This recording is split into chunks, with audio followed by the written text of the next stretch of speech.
So I've just sown all of these tomato plants. There's about 16 of them, half a moneymaker and half are sweet million. You can see they're planted in a greenhouse in a raised bed that's full of muck.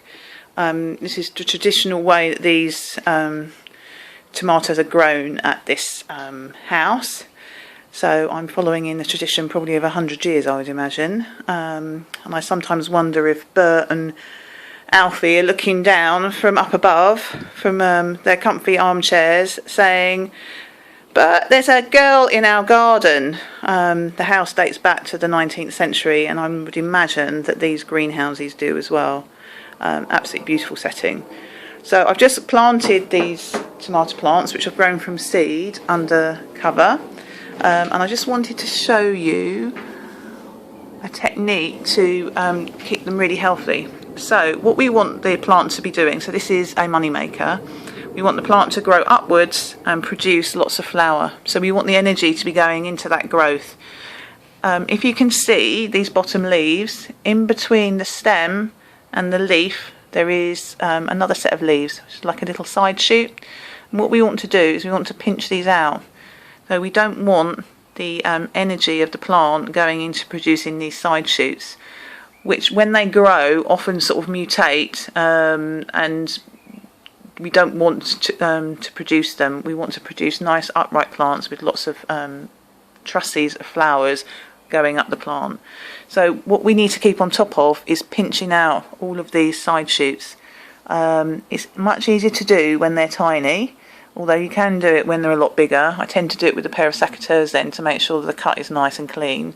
But as you can see, they literally just pinched them out. The best thing, it makes your fingers smell lovely. Tomato plants has to be one of the most fragrant plants, especially vegetable plants, and bring back lots of memories actually. So keep on top of that every day. I would check them every day. I'm only in this garden once a week, so it's always the first job I do once the tomatoes have gone in the greenhouse, is come and check them. The other thing that we want to do is tie these in to their supports to give them some more strength. So that's two things to keep on top of. Well, actually three actually, because you need to keep watering them. Tomato plants are really thirsty. So water, pinching out and tying in. And as we go along through the summer, what I'll do is I'll come back to these plants to show you how else we can sort of keep on top of them.